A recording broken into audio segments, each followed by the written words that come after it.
which tonight is simply sensational. So keep your eyes open, your ears peeled, your nostrils flared, your tongue hanging out, and your hands to yourself as we meet. A sight for sore eyes, it's Jessica Fostercue. A touch of class, Roisin Conaty. A taste of heaven, Aisling B. And somehow still here, Alan Davis. And their sounds are a feast for the senses. Jessica goes. I see trees of green. Red. Roisin goes. I hear music, mighty fine music. Aisling goes. Oh, yeah. Can't touch this. Alan goes. Oh, I think I smell alright. Oh, I think I smell alright. Sorry about that. Now, on with the questions. What's the main sense that a typist uses? Sense of foreboding because you're soon to be unemployed because of the never-ending advancement of technology. That is a very good idea. There are, as I think Alan will know from previous episodes, there are more than 5 senses. Depends on how you define them. There are sort of between 9 and 26, to be honest. But we are thinking of one called proprioception. You know the oceptions. Yes. We are talking... Proprioception. A lovely man, but a racist. It's also known as kinesthesia. It's the body's ability to sense its movement and location without looking. So it's why we don't have to look at our feet when we walk, or we don't have to look at the fork when we eat. And it allows the body to perform simultaneous actions without stopping to think about each one separately, so you can dribble a basketball while running. And touch typing is achieved through this, through proprioception, knowing where the keys are without looking. So the only thing that you really need in order to get started is, you know, the F and the J have a little raised thing on them, and that tells you... Yes, that's why they're there. Wondered why they had a nipple. That's it! I thought they were the keyboard's boobs. Jess just texts me like FJ, FJ, FJ, FJ, FJ. Like, all right, Jess. You really love texting for Jill. When I was at school, all the gals were taught to touch type and to do speed writing or shorthand. And the way we were taught was you had an apron, a black apron, that went over the back of the typewriter and round the back of your neck. And then you had to put your hands in underneath. I bet all sorts went on under there. Oh! Not the one used for a space bar. Yeah. Well,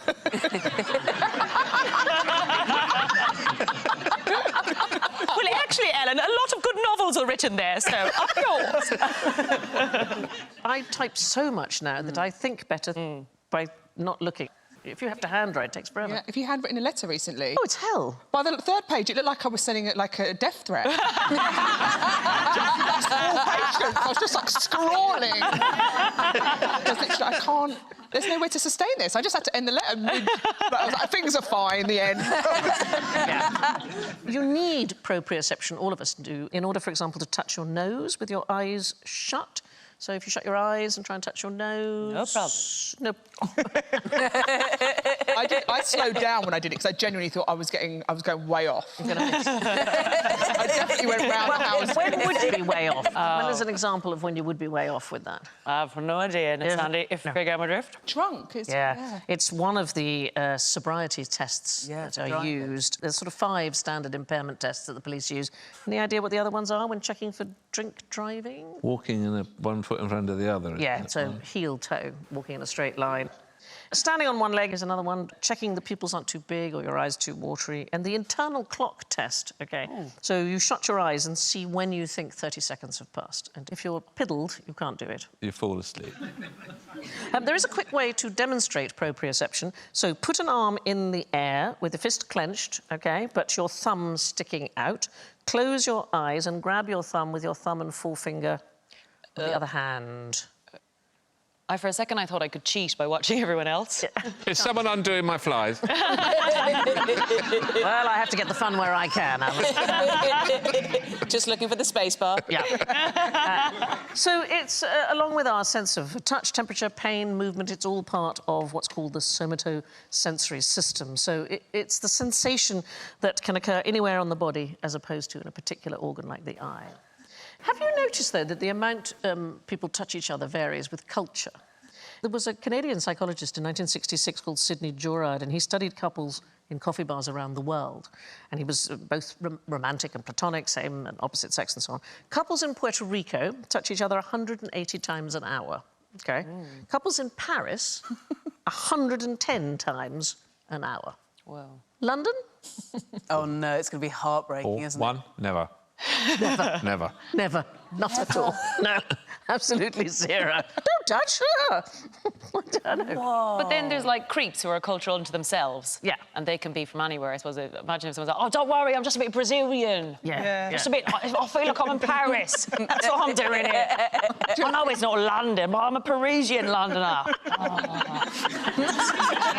Well, OK, if you're a bit Parisian, I suppose, but only because of QI am I letting you do this. What about are the Irish more tactile than I think we're more hitty and like this sort of like, stop it. No, seriously, go on.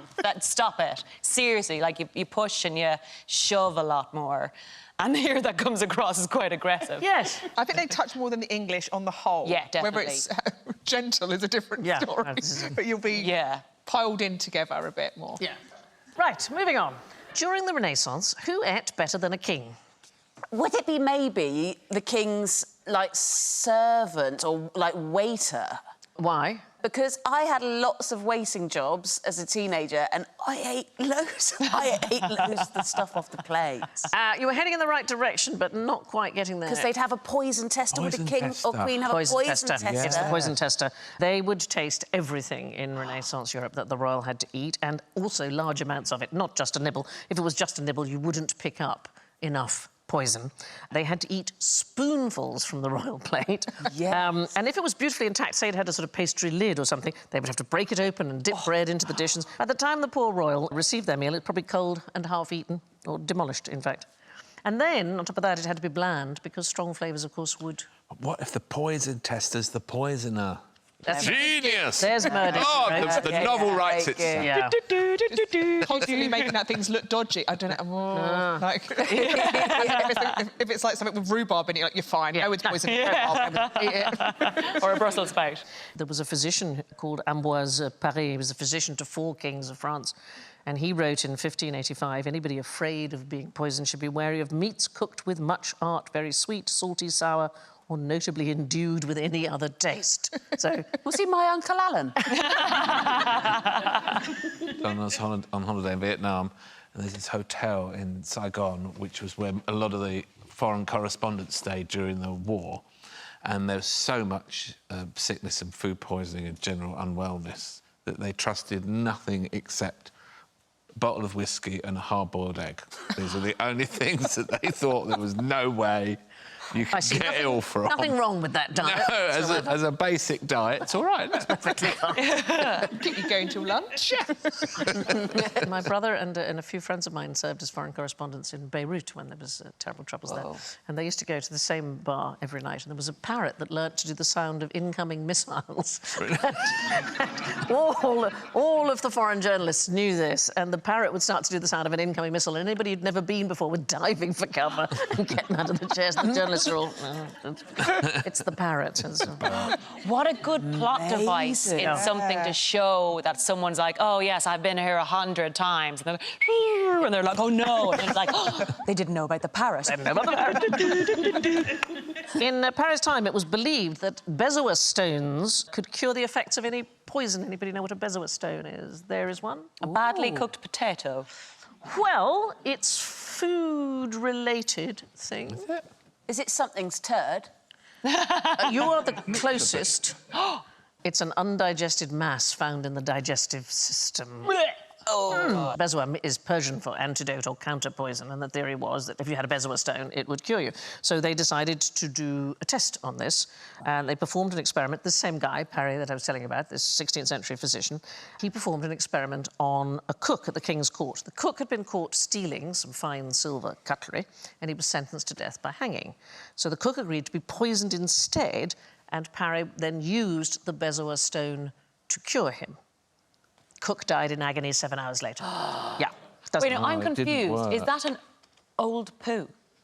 No, it's undigested stuff from It's the got the inside. makings of a that poo, but it never got out. Yeah, It's a poo fetus. it's a potential poo. It's a wannabe Potential poo. Yeah. It's not. It's not All poos are equal under God's eyes. Don't touch it, wait for it to come out. God intended, out the back. They were really valuable. They could be worth 10 times their weight in gold. But did they have to cut open a person to get them out? That's the question. No, I don't think you can go up the back and find it. Yeah, just have a rummage. I don't think that it's like. How do you What's that? That's more like Bollywood. It's a bit I late don't to know tell me that now, Alan. How do you talk someone You've else? got your evening planned. They mostly came out of animals like goats and not humans, so... It's a bit disconcerting that it's sort of nestling in a Moses basket. Yeah. We do love him. Now, we were going to get rid of him at one stage, but now we have to say, absolutely over the moon with this Bezoar stone. Only a mother could love it. Royalty would often own several. They would have some of them set as jewellery. And then not only was the food tested, Queen Elizabeth, the first ladies-in-waiting, would try on all her clothing in the morning just to make sure that wasn't poisoned as well. I mean, it was a very, very big deal. Pulling a bra off and handing it home. And probably pointless, because most poisons take hours to take effect. So you'd really have to wait a bloody long time for seeing if your taster keeled over. She's probably just trying to plan her outfit as well, though. Yeah. To get them. It's nice. You like to see it on someone else sometimes. Like, well, it could be poison rather than like, I want to see what goes. And turn it around. Is poison around the back? Yeah, I think that's a bit poison looking now. This is Cleopatra trying out poisons on people just to see which ones are doing well. I don't like to call women difficult because I always question it, but I feel like that's a difficult woman thing to do, to try out poisons on people to see what they look like, you know? I like her fashion sense, though. I think that looks very comfortable. Time now for a sensory demonstration. I'm going to give you a hearing test. OK, let me get out my little keyboard. Oh. Here we go. Now, you should have some whiteboards and some pens there. Yes. So I'm going to play you 2 notes. You have to write down which is higher or lower, OK? So I'm going to play this note, don't look, and then this note, higher or lower. OK, so what's everybody got? Higher. Higher? Higher? Yeah. Yeah, yes, it's correct. It's absolutely right. Oh, God. Good, OK. OK, fine. So now we're going to play you some stuff that has been created by a computer, and I'm going to play you 3 sets, and I want you to write down on each occasion whether the second note is higher or lower. OK, really simple. Yeah, really okay. simple. Did the note go up or did the note go down? Yes. Here we go. Up or down? But we only get one go. Yeah. OK, next one. Up or down? Well, that's very tricky, isn't it? Yes. I I'm feel just- like there's more than one note sneaking think in I'm there there. each time. And the third one. Oh, Roisin's very confident with that one. OK, say wrong. turn all the boards round. Let's have a quick look. So you have got lower, lower, higher. You have basically got lower, higher, higher. Lower, higher, lower. Hang. Higher, lower, higher. I mean, they're all Is different. this gold dress, blue dress, but for the ears? It is an auditory illusion. I'd just like to point out that I haven't drawn a cock and balls. Well done. Do you want to do it now? Would you feel better? I think, you know, in terms of children, you'd say this was a developmental milestone. I'd say that this is a sign of maturity. So, the truth is that what you were listening to, the tones go both up and down. It is called the tritone paradox. So there's 2 notes effectively being played. It's like C and F sharp at the same time. And then the next note is one in the middle. And the consequence of that is it's both higher and lower, depending that's on what you said. which There's more note than one seemed note more going on. prominent. So you are all correct. It doesn't really matter which you put, whether you put up or down or higher or lower. Shall we hear it again? Let's see if you can hear it now. Huh. I don't like it. Actually, that's your doorbell.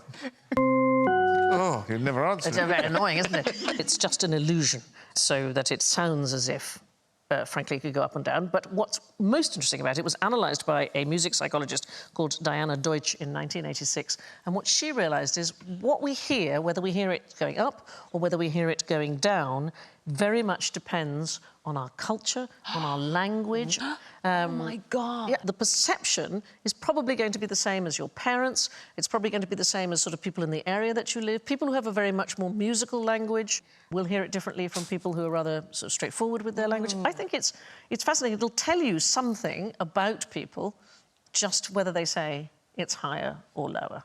Wow. That's fascinating, even in terms of what makes the sound of a joke, how you play it, the sound of your voice in different cultures. Can you hear a joke happening if you don't understand the language and the rhythm of something and what cadence works in different cultures? Yeah. I'd love someone to tell my mum that.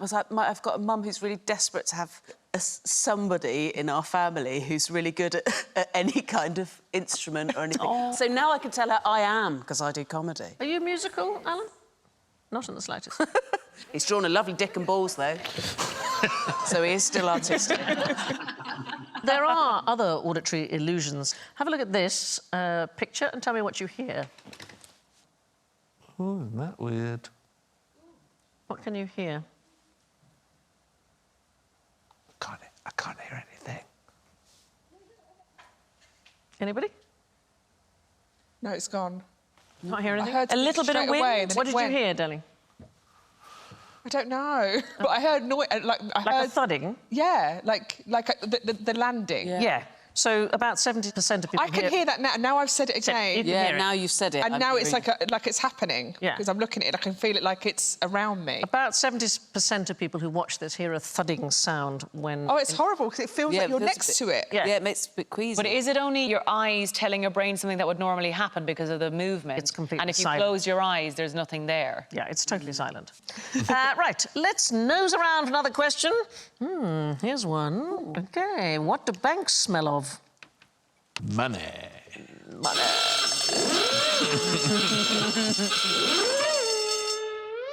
It depends on the bank, is the truth of it.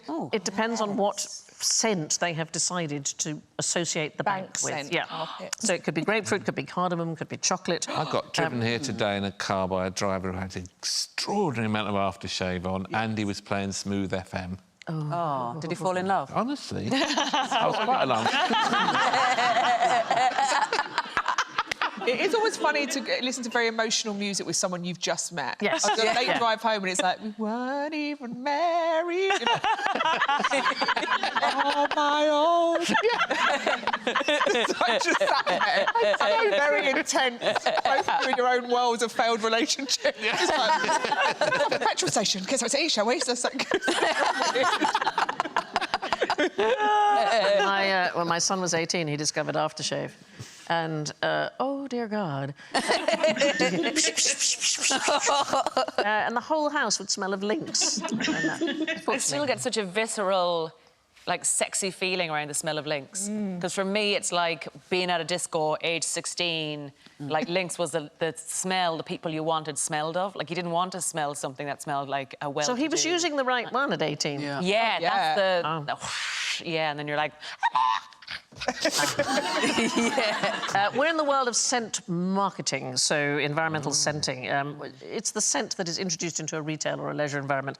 It's really big business. Makes you part with your money. It does, darling. It works because it sends signals to our limbic system, which is the sector of the brain that controls memory and emotion, and it absolutely works. The very first bank to try this was the National Australia Bank, headquarters in Melbourne, and they introduced the scent of lime and grapefruit. In 2012. They're quite happy scents. Yes. Happy scents, yeah. Yeah. And some high-end banks, as sort of financial institutions, use signature scents that are supposed to lend a sense of luxury to their clientele. Very nice. One bank selected a premium fragrance that begins with mouth-watering mandarin, fresh, watery ozone, and green cardamom notes supported by black pepper and musk. Oh, musk! Musk. That's lovely. I don't want that in a bank. Do you want that in a bank?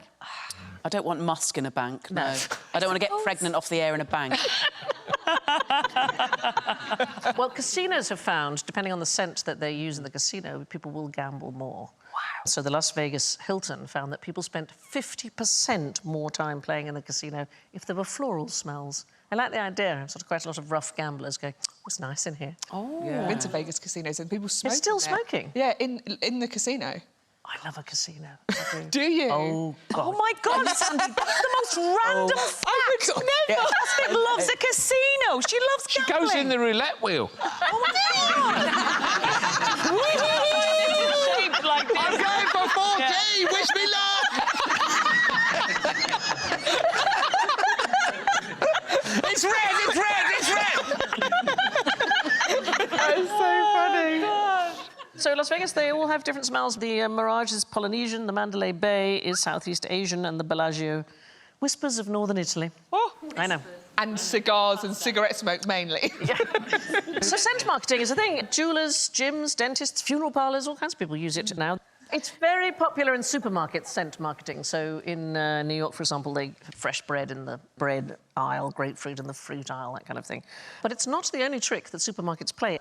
Some supermarkets use smaller floor tiles in front of the more expensive sections. And the reason is, as you notice the clicking of your trolley wheels is becoming faster, you don't realise it's the tiles becoming smaller, you instinctivly slow down. You feel like you've sped up because you can hear the wheels kind of going like this. You just say, oh, it's going a bit too Any fast. choices our own?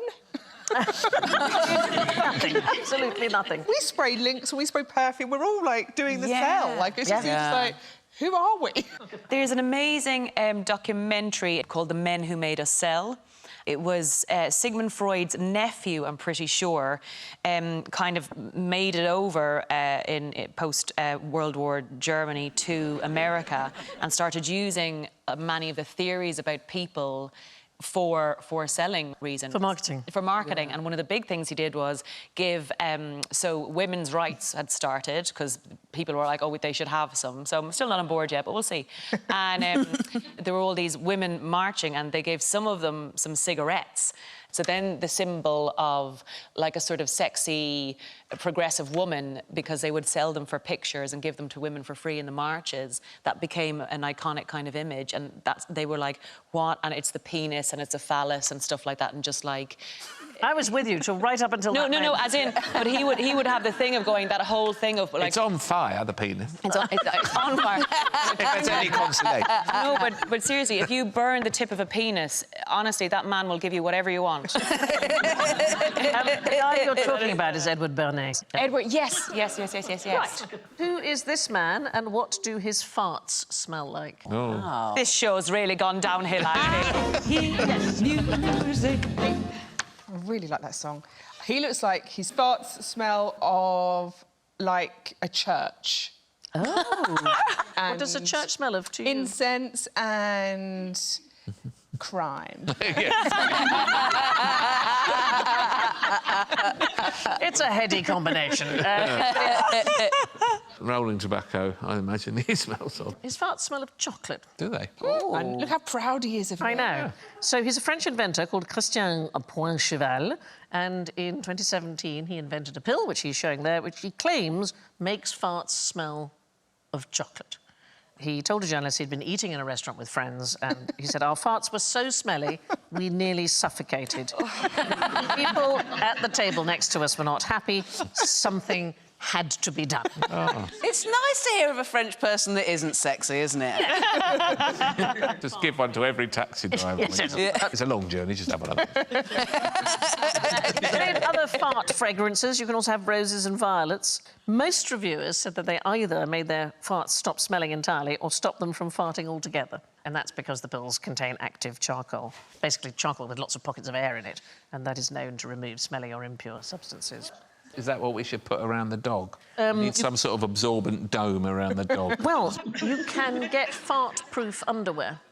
For dogs? Wow. Well, I don't see any reason why a dog couldn't have on a pair of underpants. And there are fart-proof underwear. Is it just like a COVID mask in the bottom of your pants? Yes. So there's a Colorado psychologist called Buck Weimer, and he invented anti-flatulence underwear as a present for his wife.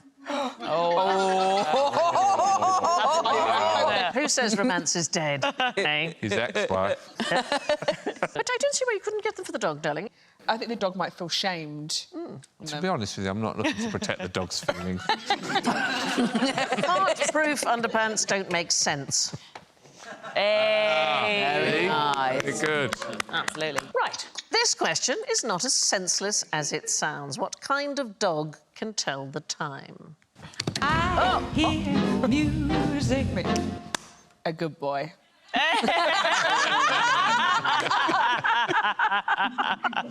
A watchdog? Hey. Ask for it. What about a Cocker Spaniel? There's no original thought left. Who's got dogs? I've got a dog, you've got a dog, you've got a dog. Well, so have you ever noticed that when you get home, your dog seems to be waiting for you? How does the dog know what time it is? It waits there all day, surely. They're like... No, definitely not. Definitely they don't do that. My dog, she would get up and start yelling the place down before the doorbell rang. She could tell someone was approaching the property. Sure, they can hear if somebody's approaching the property, but how might they know what time it But there's something, and I'm probably going to say this wrong, but there's... When they go to the toilet, they put their bum to the south, always to the south. I got told this quite recently, and it's maybe if it's QI, we'll cut it if it's wrong. But I think it's. Were you on a show called Gullible? The more I'm talking on it, the more I'm losing faith in it. Well, there is some thought that they do prefer to poo along the north-south axis, and it's to do with magnetic fields, but we don't. We don't know if that's true or not. So it might be your smell is the thing. So it is not that you stink. My smell? No, a human being's smell. It's not that you smell as you come up the path or whatever. After you leave the house, your scent lingers, and they have phenomenal sense of smell, and it decays slowly over the day. If you have a fairly regular schedule, the dog will notice when your smell has declined to a certain level that it associates with you coming home. Wow. And then if it disappears completely, it thinks you're dead. And then when you open the door, it acts as if you've come back. Every time you come home. Oh, my God, I thought you were dead! You were definitely dead! It's a miracle! There's a dog researcher called Alexandra Horowitz, and what she did was she tested this thing about the smell by placing several sort of fairly sweaty shirts from the dog's owner around the house before the dog's owner was due to come back.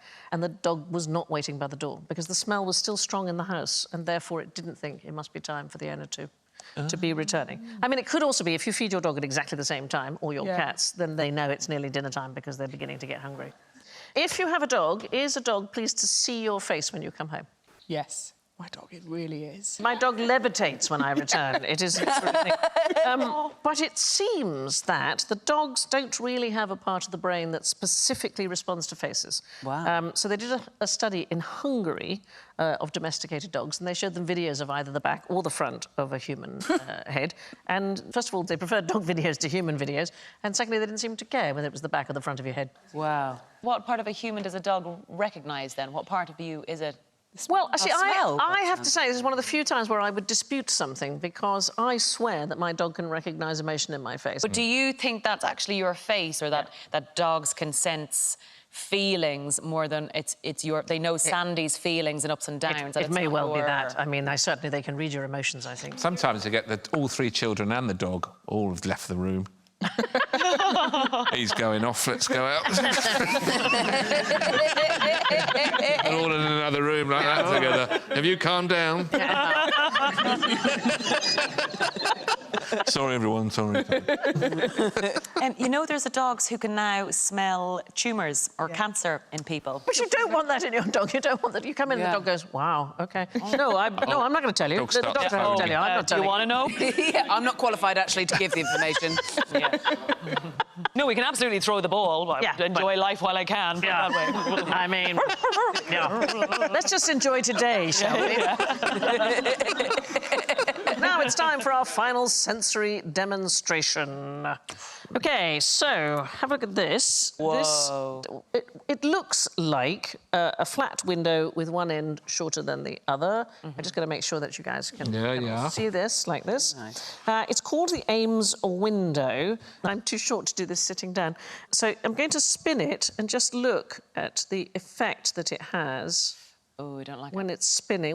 Isn't it interesting? It appears to stop halfway. It doesn't look like it's spinning all the way around. Yeah, that's the thing. It appears That to is stop. really weird. I thought Yeah. you just weren't doing it. Yeah, No, I am look at the spinning thing, it. it's not I thought spinning. you were just getting ready to do it. No, I'm spinning it all the way around, but it appears to stop halfway and go back the other way. Oh, Creep stop it. out. Oh, my God. Have a look at this. Put a pencil through the window. If you can stick things on or through the window, and then the objects appear to lift Oh, my God. out of the window. No way. Oh, my God. What?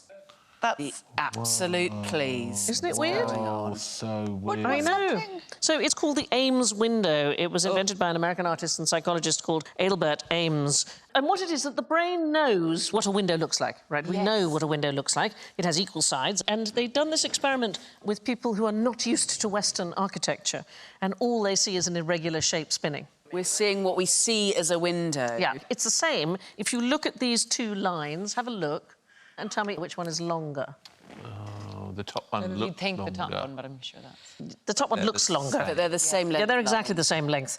And it's only in the West that we see that the top looks longer. And if you test it on indigenous people in parts of Angola, the Ivory Coast or so on, they don't see a difference in the length. There's an amazing book by a chap called Will Storr called The Science of Storytelling, and it's all about, like, our perception of stuff like that and how the first thing you'll see will be the most dangerous version of the thing it could be. Hence why sometimes if you see a shadow out the side of the road that looks like a creepy man leaning into the road and you realise then you get closer and realise it's a gatepost, you see the creepy man to protect you in case it is the worst possible thing you have ever imagined before, but only based on the things you've already ever imagined. But it's very like the auditory illusion that we heard earlier. It Yeah. depends on what language, what cultural context you've come from, what you'll hear whether the note has gone up or down, whether you think it's shorter or longer.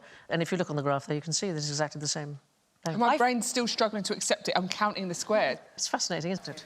Right, cue lighting. Ooh. Ooh. Ooh. Oh.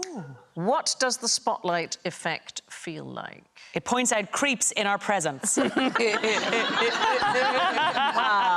That's not nice. What does that feel like? Well, Alex? it seems to be the right answer, because they brought the light. What does that feel like to... I love it. you love it, but It it's not- reminds me Yes. of being on stage, the only one in the room lit, the only one that can hear. Go on, Alan. Dreamland. Yes, Alan, you Darling. It's something that maybe you guys are not the right people to do. A bad focus group. I imagine it's supposed to make you feel a bit uncomfortable and self-conscious. Spotlight effect is the name that psychologists have given to our tendency to dramatically overestimate how much attention people are paying to us. I don't think so, Sandy.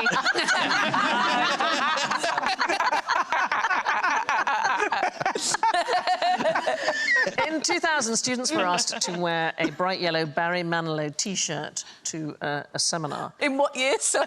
In the year 2000. Okay. And he was, as they said, It's a really cruel experiment. it is. He was described as a figure of dubious renown That's on his Barry Manilow. passport. among college students. Oh, Yeah. Anyway, afterwards, the wearers of this T-shirt were asked to estimate how many fellow students had noticed that they were wearing this T-shirt, and they overestimated by a factor of 2. So it's the spotlight effect. You think that people are looking at you, when in fact they're not really. Well, maybe it means if you feel vulnerable, you can be seen, you're more vulnerable to a predator. You know, if you're in a herd of antelope or something, Keeping you feel off. like, oh, I'm the only one they can see. Yes. Because you're wearing a Barry Manilow T-shirt. But of course, the cheetah in the long grass doesn't know anything about Barry Manilow. Just trying to find the slowest, weakest one. I mean, I'm really trying to make the science that I've got match up with what you just said. Does the spotlight effect always make us think it's something great rather than it's something No, it's just, for bad? example, if you contribute in an argument, in a group discussion, people almost always overestimate the extent to which others have noted their contributions. And now I have a horrible sense of foreboding that it's about to be general ignorance. Yes, it is! Fingers on buzzers, please. Which composer was completely deaf by the time of their final work? Beethoven. Oh, God. I'm in it all right. Beethoven is the one that we most think. He has always thought to have been deaf at the end of his life. It is popularly believed that he wrote the Ninth and Final Symphony, 1824, and that he couldn't really hear it. Now, we know his hearing did deteriorate, but there is some... I love that there is still research happening, and all these years later, we might decide to change our minds about it.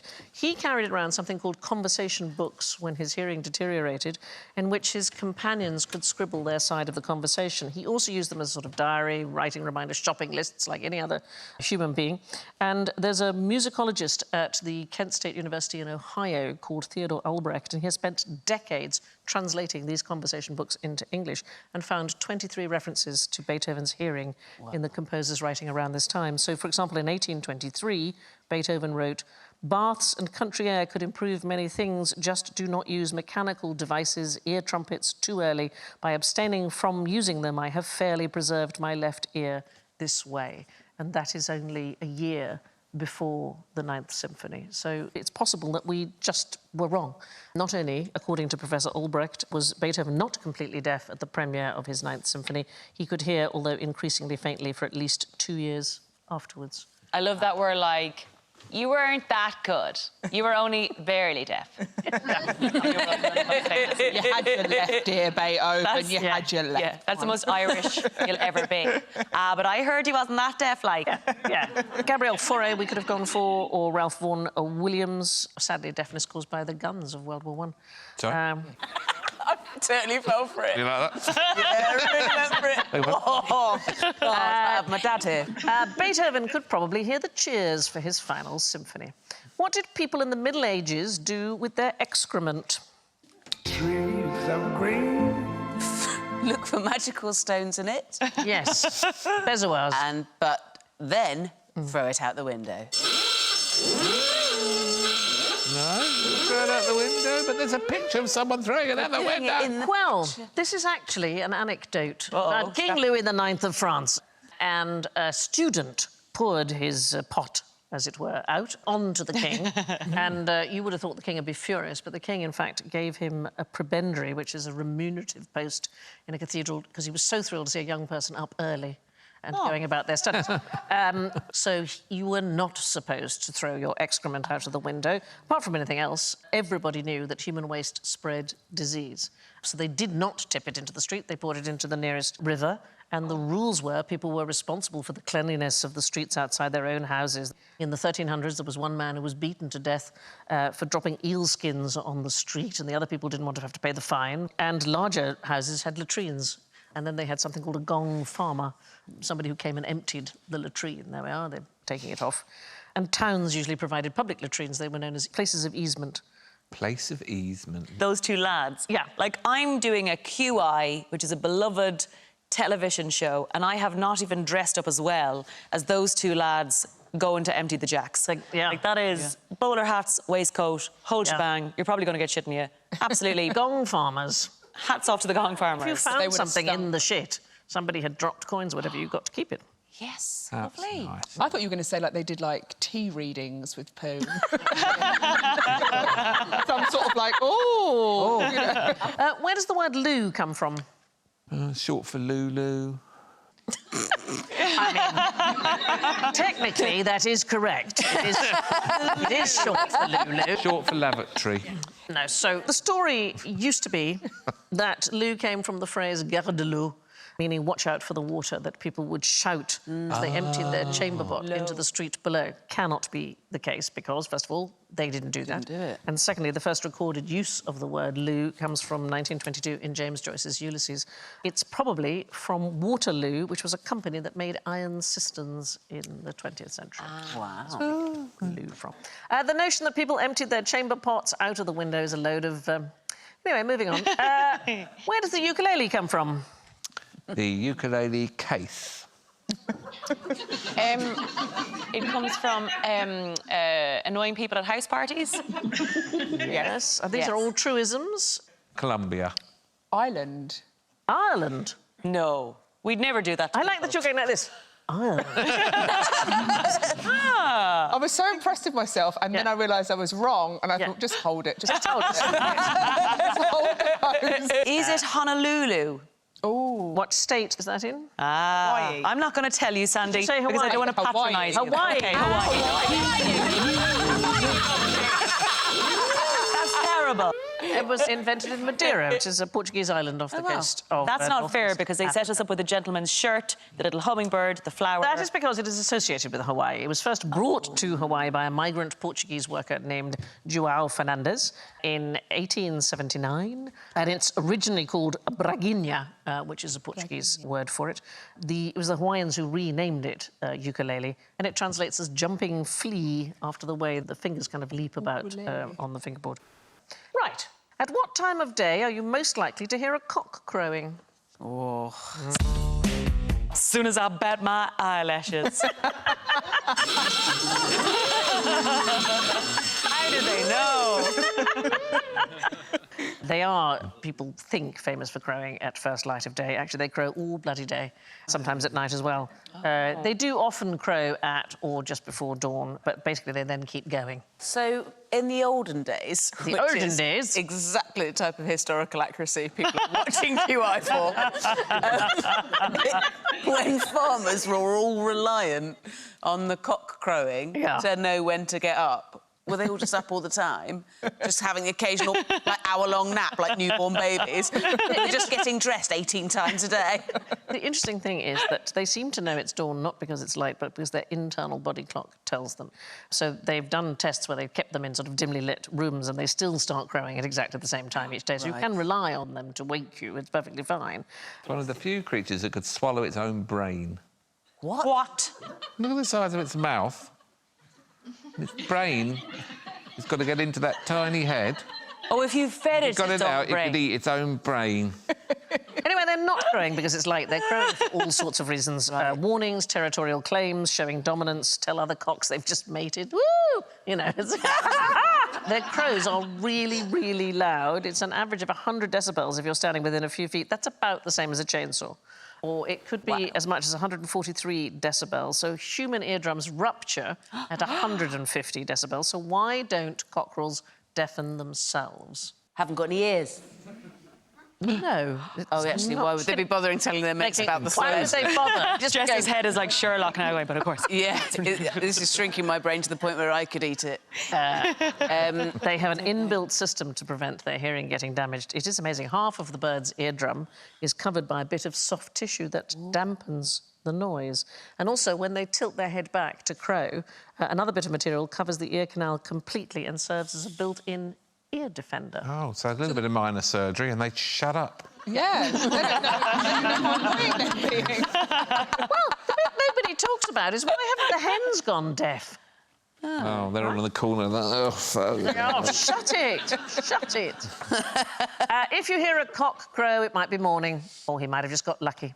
Let's hear the scores and see if they feel smelly or tasty. In last place, with a sense of shame, frankly, with minus 36.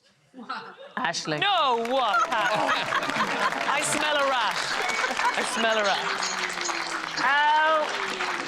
With a sense of humour in joint second place with minus 18, it's Roisin and Jessica!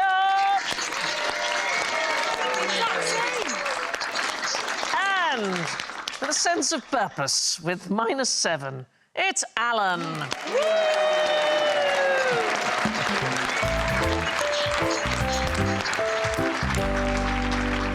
Thanks, Roisin, Aisling, Jessica and Alan. And I leave you with this sign-off from Steve Martin about his sense of smell. I cannot smell mothballs because it's so difficult to get their little legs apart. Good night.